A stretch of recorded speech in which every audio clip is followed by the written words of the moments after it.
fois ce soir de nous retrouver devant la présence de notre Dieu afin de partager sa parole qui est la nourriture, la parole de Dieu qui nous donne le souffle de vie. Amen.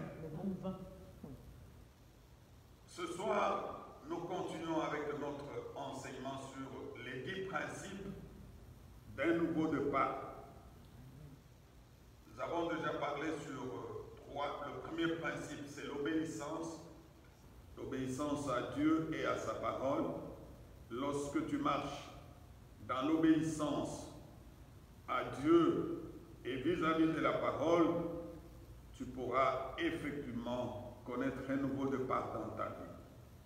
Deuxième principe, c'est la vision. Il faut avoir une vision. Un chrétien ne peut pas marcher comme cela. Il faut savoir qu'est-ce que Dieu t'a communiqué, qu'est-ce que tu veux faire. Et quand Dieu donne la vision, il donne aussi la provision. Amen. À travers cette vision, tu pourras voir la main de Dieu et le Seigneur va se glorifier dans ta vie. Troisième principe, c'est l'alliance. Nous avons dit Dieu, c'est un Dieu d'alliance. Tu ne peux pas marcher avec lui sans être en alliance avec lui. Il l'a fait avec nos parents dans la foi. Il l'a fait avec Abraham. Il l'a fait avec Moïse. Et même avec David. Et d'ailleurs, l'alliance de David ne s'est pas limitée à son niveau. Dieu lui a dit, je bénirai ta maison. Et d'ailleurs, c'est dans ta maison qu'il y aura toujours le roi qui va régner sur Israël. Et cela s'est fait manifester. Et nous voyons même Jésus-Christ, il est de la lignée de la famille de David. C'est pour cela, lorsque tu y fais l'alliance avec Dieu, sache que cela ne se limitera pas à ton niveau. Cette alliance ira jusqu'à 1000 générations. Amen. Une fois que tu poses, tu poses ton alliance avec Dieu, Dieu va se manifester, se glorifier. Ce soir, nous entamons le 4e principe qui est très très important. Le 4e principe, c'est la prière. La prière n'est rien d'autre. Comme nous le savons, c'est une causerie, c'est un échange, un entretien entre un enfant avec son père. Pour qu'il y ait un nouveau départ dans ta vie, il faut nécessairement avoir une vie de prière. C'est par la prière qui est le canal par lequel tu vas parler avec Dieu, tu vas lui communiquer et Dieu va se manifester, va agir dans ta vie. Je définis la prière comme étant une élévation de l'âme vers Dieu pour exprimer son adoration. C'est comme nous venons de le faire tout à l'heure. Alléluia. Nous venons d'adorer Dieu ce soir par de cantiques et par de paroles. Nous avons exprimé son adoration. Par la prière, on exprime aussi ce remerciement. Nous remercions Dieu pour tout ce qu'il a fait pour nous. Dieu t'a gardé depuis ta naissance. Combien sont morts? Ceux qui sont d'ailleurs moins âgés que toi. Même les enfants qui naissent aujourd'hui, après quelques jours, ils meurent. Mais Dieu nous protège. C'est pour cela que nous devons de remerciements. Et cela s'est fait par la voie de la prière. Aussi par des actions de grâce. Pour obtenir ces grâces et pour obtenir ces faveurs, cela doit se faire par la prière.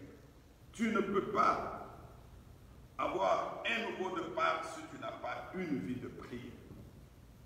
C'est l'arme très efficace pour un chrétien, pour un combattant, pour quelqu'un qui est en relation avec Dieu. Nous allons voir nos aînés dans la foi, que ce soit dans l'ancienne alliance et dans la nouvelle alliance. Tous ceux qui ont marché avec Dieu ont été des hommes de prière. Il y a eu des femmes de prière qui ont prié, et à travers leur prière, Dieu se manifestait dans leur vie. Est-ce qu'on peut dire amen? Je connais une femme dans les livres de 1 Samuel, une femme qui avait connu un nouveau départ dans sa vie. Lisons un peu le texte de cette femme-là, qui m'inspire beaucoup, qui était une femme de prière. 1 Samuel, chapitre 1, à partir du verset 1. Mettons-nous debout, nous allons lire ce texte. 1 Samuel, chapitre 1, à partir du verset 1. Il y avait un homme de Ramathaïm, de la montagne de Phraïm, nommé Elkana, fils de Jéroham, fils de lui. Il avait deux femmes, dont l'une s'appelait Anne et l'autre Pénina. Pénina avait des enfants, mais Anne n'en avait point. Chaque année, cet homme montait de la ville à Silo pour se prosterner devant l'Éternel des armées et pour lui offrir de sacrifices. Là se trouvait le deux fils d'Élie, Ophni et Phinehas, sacrificateurs de l'Éternel. Le jour où Elkana offrait son sacrifice, il donnait des portions à Pénina sa femme et à tous les fils et à toutes les filles qu'il avait d'eux. Mais il donnait à Anne une portion double, car il aimait Anne que l'Éternel avait rendue stérile. Sa rebelle lui prodiguait des mortifications pour la porter à sûreté de ce que l'Éternel l'avait rendu stérile. Et toutes les années, il en était ainsi. Chaque fois que Anne montait à la maison de l'Éternel, Pénina la mortifiait de la même manière. Alors, elle pleurait et ne mangeait point. Elkana, son mari, lui disait: Anne, pourquoi pleures-tu et ne manges-tu pas? Pourquoi ton cœur est-il attristé? Est-ce que je ne vaux pas pour toi mieux que 10 fils? Anne se leva, après que l'on eut mangé et bu à Silo. Le sacrificateur Élie était assis sur un siège près de l'un des poteaux du temple de l'Éternel. Et l'amertume dans l'âme, elle pria l'Éternel et versa le pleurs.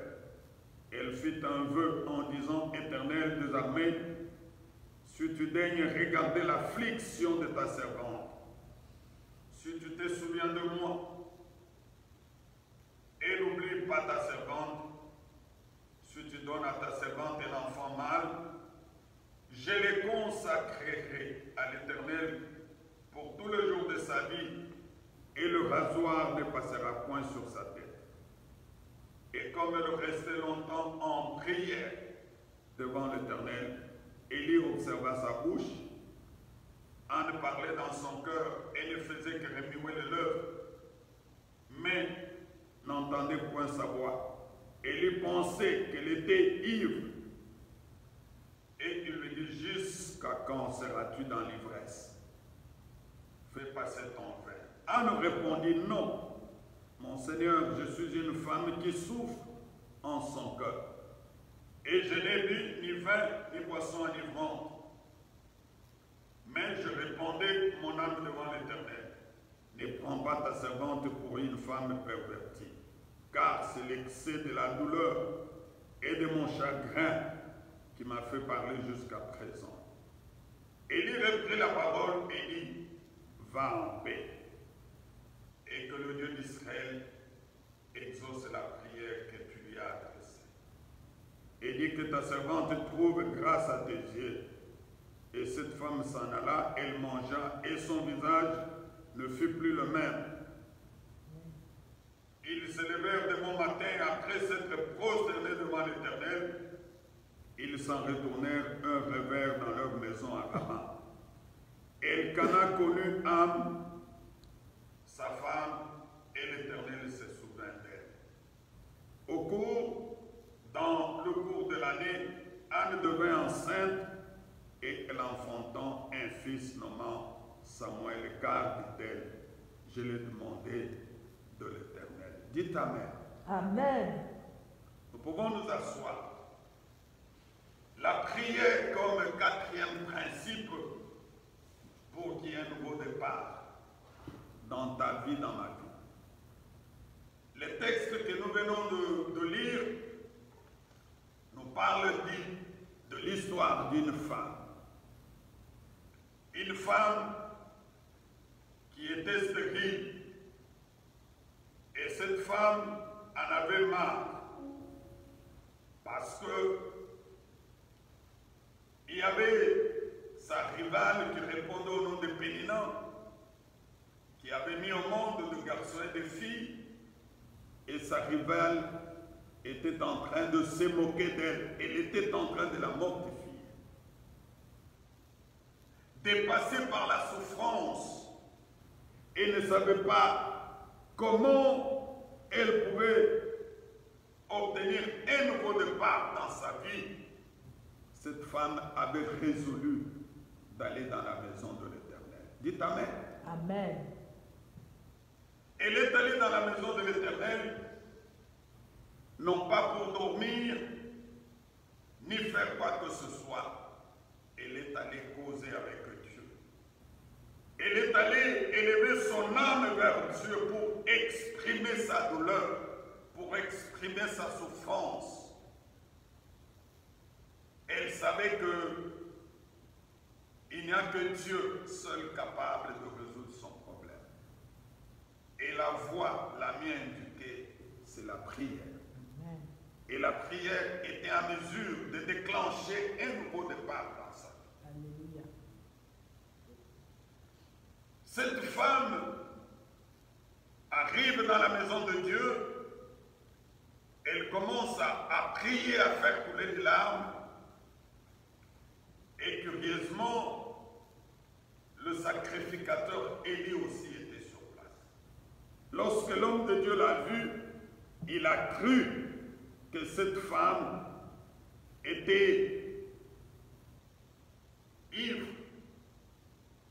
La Bible dit qu'Anne s'éleva, l'amertume dans l'âme, et elle pria l'Éternel et versa le pleur. Elle a compris que le seul moyen, le seul chemin, le canal qui peut la permettre à résoudre la difficulté, c'est la prière. Elle devrait faire entendre sa voix à Dieu pour lui communiquer ce que le ressentait du fond de son cœur. Anne n'était pas pauvre parce que son mari, la Bible le dit, que son mari lui donnait tout ce qu'elle avait. Et lorsqu'ils allaient à Silo, son mari était en train de lui donner une portion double, croyant qu'en lui donnant la portion double, ça pouvait résoudre son problème. Non.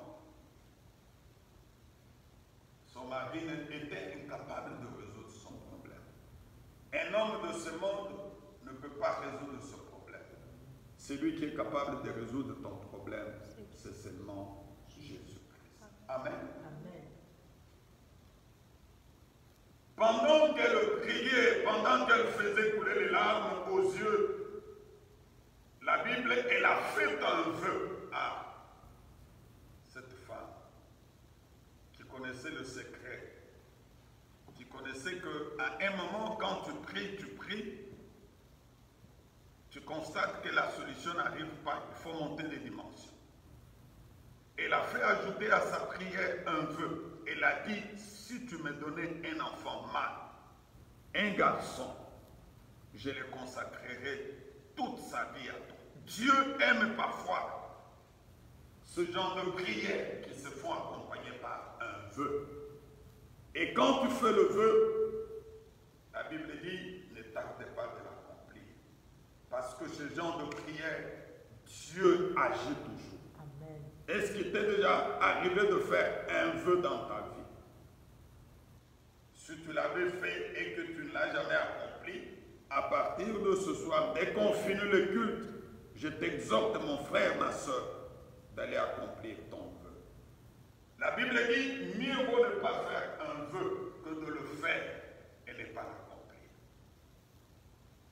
Il a fait un vœu. Il dit, Seigneur, souviens-toi de moi. N'oublie pas ta servante. Si tu donnes à ta servante un enfant mâle, je le consacrerai. Cet enfant sera toute sa vie dans la maison de Dieu. Alléluia. Un enfant qui vient de la prière. Et Dieu ne pouvait qu'exaucer cette prière. La Bible dit, au courant de la même année, Elkana connut sa femme. Cette femme-là, qu'il avait avec elle chaque fois de rapport sexuel, mais elle ne tombait pas enceinte. Mais cette fois-ci, sous la grâce, sous l'onction, après la prière, Dieu se manifestait et cette femme est tombée enceinte. Alléluia. Amen. Elle a eu un enfant et cet enfant s'appelait Samuel. Et quelques jours après, ses parents sont allés les consacrer dans la maison de Dieu. Samuel, qui était la source de la prière. Samuel, qui avait donné un nouveau départ dans la vie de sa maman. Samuel, qui avait déclenché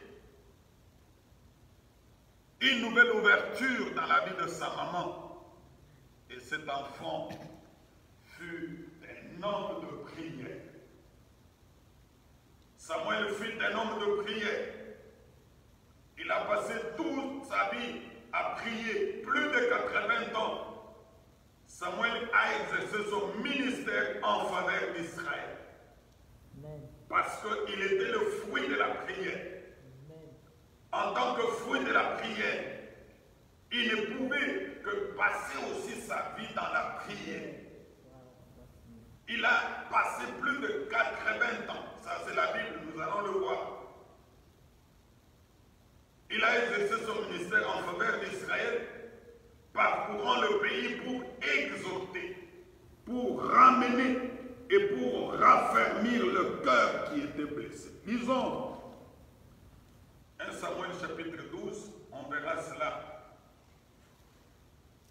Comment Samuel, qui était le fruit de la prière, devrait,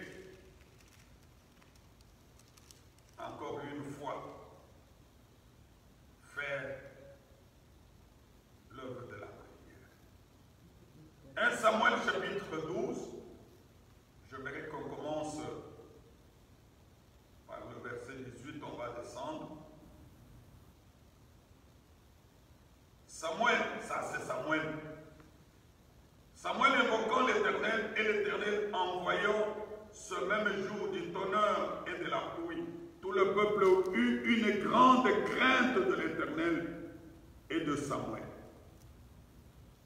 Et tout le peuple dit à Samuel, prie l'Éternel ton Dieu pour tes serviteurs afin que nous ne mourions pas. Car nous avons ajouté à tous nos péchés les torts de demander pour nous un roi. Ça c'est Israël quand il avait désobéi. Samuel dit au peuple, n'ayez point de crainte. Vous avez fait tout ce mal. Mais ne vous détournez pas de l'Éternel et servez l'Éternel de tout votre cœur. Ne vous détournez pas, sinon vous alliez après de Dieu de néant, qui n'apporte ni profit ni délivrance, parce que ce sont de choses dénéants. L'Éternel n'abandonnera point son peuple à cause de son grand nom, car l'Éternel a résolu de faire de vous son peuple. Verset 23. Loin de moi aussi de pécher contre l'Éternel, de cesser de prier pour vous. Je vous enseignerai les bons et le droit chemin. Parole du Seigneur. Amen. Amen. Ça, c'est Samuel. Il dit, loin de moi aussi de prêcher contre l'Éternel et de cesser de prier pour lui. Fruit de la prière. Parce que sa maman l'a tiré où? Sa maman l'a tiré dans la prière. Et il l'a consacré à Dieu. Samuel a passé toute sa vie dans le ministère. Et pendant qu'il faisait ce travail, Israël avait désobéi à Dieu. Dans sa mission, il savait qu'il avait la mission de prier pour ce peuple. C'est comme cela qu'il va prier pour Israël. Et cette fois-ci, il dit, je ne cesserai de prier pour vous et de vous enseigner les bons et le droit chemin. Tu vois, toi et moi, la mission que nous avons, c'est de prier les uns les autres, de prier d'abord pour ta propre vie, pour qu'il y ait un nouveau départ, de prier pour ta famille, pour qu'il y ait un nouveau départ dans ta famille, de prier pour ce ministère, pour qu'il y ait un nouveau départ, de prier pour ton pays. Et Dieu va se manifester. La prière, elle est très très importante si tu veux avoir un nouveau départ dans ta vie. Amen. Il n'y a pas eu que Anne qui avait prié, ni son fils. Il y en a eu aussi d'autres personnes qui ont prié dans la Bible, toujours dans l'Ancien Testament. Nous voyons Moïse fit un homme de prière. Il est allé à la montagne. Et c'est là où il a rencontré la gloire de Dieu. Pendant qu'il était en train de prier, la Bible dit la gloire de Dieu descendue sur lui. Et Moïse, revenant de la montagne, son visage rayonnait. La Bible dit quand il est revenu de la montagne, son visage brillait et les gens ne pouvaient pas lui fixer. Le fruit de la prière. Lorsque tu pries, Dieu va t'accompagner. Dieu fera que tu ne marches pas dans le péché. L'onction de Dieu, la puissance de Dieu sera avec toi. Il n'a pas eu que Moïse, Josué aussi fit un homme de prière. À chaque fois que ceux-là qui ont conduit Israël se retrouvaient en difficulté, la seule solution c'était quoi? C'était de rentrer vers Dieu. Israël se retrouve devant la grande ville de Jéricho. Et ne savait pas quoi faire. Sous la conduite de Josué, Israël est rentré vers le Seigneur. C'est ainsi que Dieu leur a donné la directive pour dire, vous allez contourner la ville de Jéricho combien de fois? 7 fois. Et la 7e fois, quelque chose va se faire. Et lorsqu'ils l'ont fait, ils ont vu le miracle de Dieu. Il y a eu un nouveau départ. Je voudrais ce soir t'exhorter, toi mon frère, ma soeur, qui me suit sur place ici, et celui qui me suivra sur les réseaux sociaux, sur Facebook, YouTube, Instagram ou sur Twitter. Si tu veux qu'il y ait un nouveau départ dans ta vie, sois un homme, une femme de prière. Amen.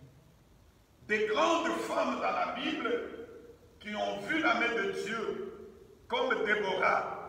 Elle fut servante de Dieu. Elle fut juge en Israël. Ce fut une femme de prière. Amen. Dieu se manifestait dans la vie de Déborah parce que cette femme, elle était une femme de prière. Et aujourd'hui, nous nous disons enfants de Dieu, mais nous ne sans la vie de la prière ne peut pas progresser, ne peut pas connaître le succès dans sa vie. Lisons 1 Roi, chapitre 18. Là, on verra l'exemple de quelqu'un d'autre qui fut aussi serviteur de Dieu, qui avait demandé, toujours par la prière, la grandeur et la gloire de Dieu. Ici, on parle du prophète Élie.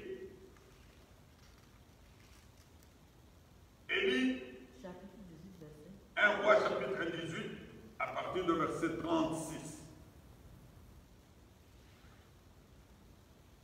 Ça, c'est Élie devant le prophète de Baal, devant Akab. Il devrait effectivement prouver que Dieu est avec lui. Je lis au nom de Jésus. Au nom de la présentation de l'offrande, Élie le prophète s'avança et dit: Éternel Dieu d'Abraham, d'Isaac et d'Israël, que l'on sache aujourd'hui que tu es Dieu. Ça, c'est la prière qu'il a adressée à Dieu. Il dit que l'on sache aujourd'hui que tu es Dieu et que tu es Dieu en Israël et que moi je suis ton serviteur et que je fais toutes ces choses par ta parole. Réponds-moi, afin que ce peuple reconnaisse que c'est toi l'Éternel qui est Dieu et que c'est toi qui ramène le cœur. Élie a prié parce qu'il fallait qu'il y ait un nouveau départ. Qu'on sache réellement si c'est lui qui a Dieu, oui, c'est eux qui prient le vrai Dieu. Il a adressé la prière. Le verset 38 dit: Et le feu de l'Éternel tomba, et il consuma l'holocauste, le bois, le pierre et la terre, et il absorba l'eau qui était dans la fossée. Et quand tout le peuple vit cela, ils tombèrent sur leur visage et dirent: C'est l'Éternel qui est Dieu, c'est l'Éternel qui est Dieu. Amen. Alléluia. Amen. La prière change beaucoup de choses. Amen. La prière amène une situation impossible à devenir possible. Ici, il se retrouve devant une multitude de personnes. Lui sait, il était sûr, il savait que Dieu était avec lui. C'est quelqu'un qui était habitué à s'adresser à Dieu. À chaque fois qu'il s'adressait à Dieu, Dieu devrait se manifester dans sa vie. Il dit que l'on sache aujourd'hui que tu es Dieu, que je suis ton serviteur. Réponds-moi. Là, il est en train de prier. Il prie. Il dit que ce peuple reconnaisse que c'est toi qui ramènes le cœur. Je voudrais, dès qu'il finit la prière, Dieu aussi a donné la réponse. La Bible dit: le feu de l'Éternel tomba. Le feu a consumé l'holocauste, il a consumé le bois, le feu a consumé les pierres. Wow. Alléluia. Amen. Le feu consume les pierres. Et il consume même la terre. Le feu consume la terre. Tout ça, c'est quoi? Les effets de la prière. Quand tu pries, Dieu fait de grandes choses. Amen. Dieu fait des choses puissantes. Dieu fait des choses extraordinaires. Dieu fait des choses qui vont au-delà de ta pensée. Toi, tu t'imagines ceci. Dieu va faire au-delà. Amen. Lorsque Élie priait, il ne savait pas que le feu devait consumer même les pierres. Pour lui, il pensait que le feu devait seulement sortir. Mais le feu sort, consume l'holocauste, le feu consume les bois, consume les pierres, il consume même la terre. Et enfin, le feu absorbe l'eau. Wow. Amen. Amen. Amen. Amen. Et pourtant, le feu, parfois, on utilise l'eau pour éteindre le feu. Mais cette fois-ci, le feu va absorber l'eau.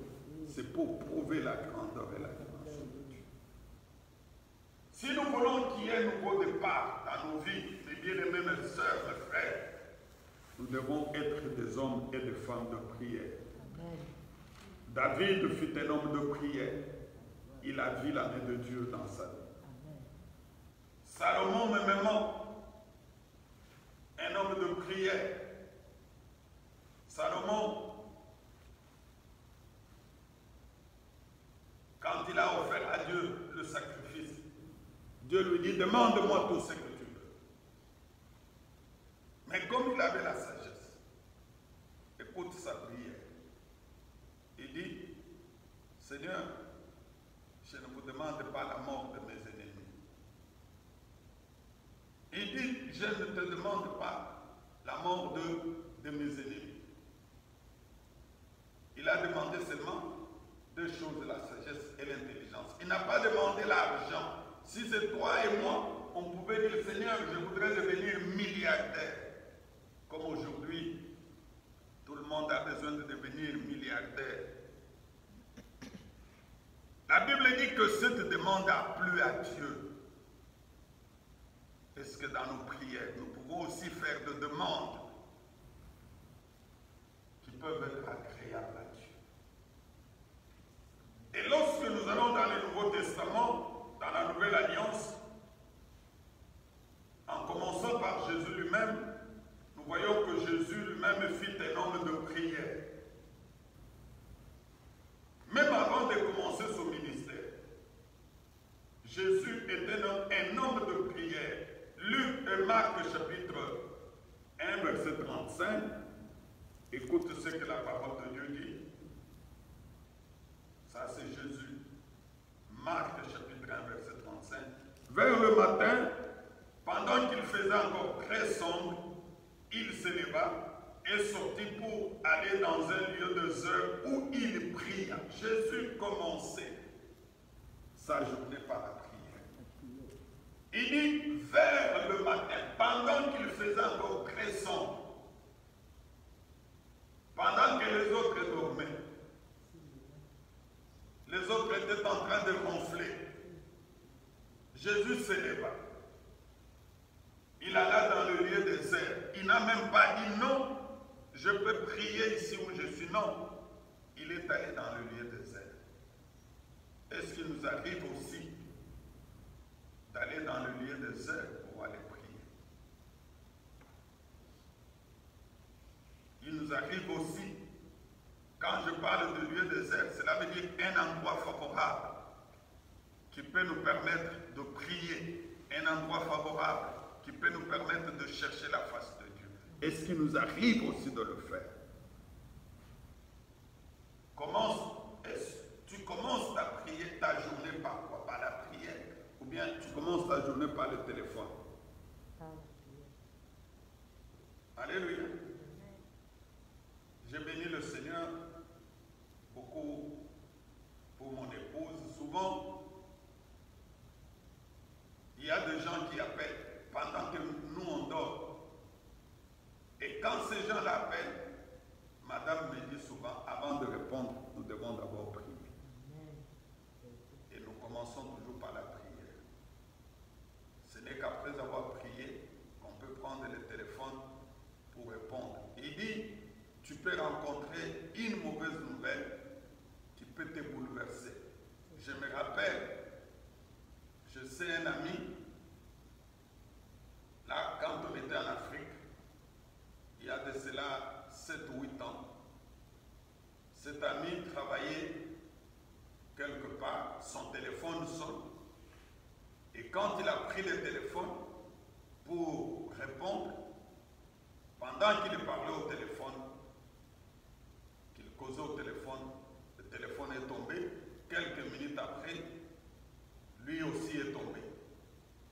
Et on est venu l'amener, on l'amène à l'hôpital.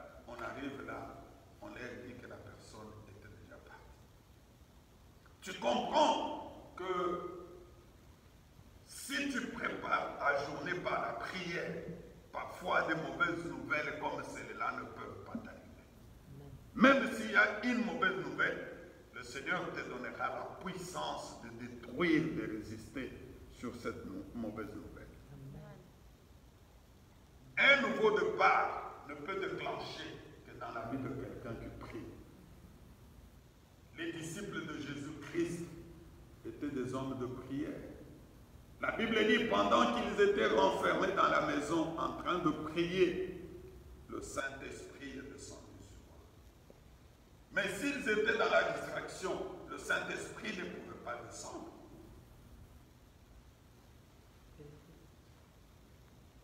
La prière permet d'ouvrir le ciel, comme nous voyons dans Luc, chapitre 3, verset 21-22.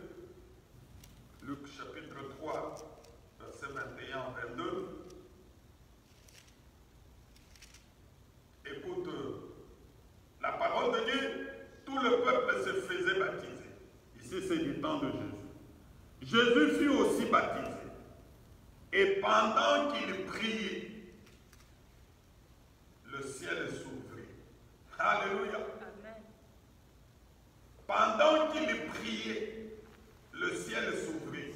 Oh, ce soir, bien-aimé, si tu veux que le ciel puisse s'ouvrir dans ta vie, sois un homme et une femme de prière. Amen.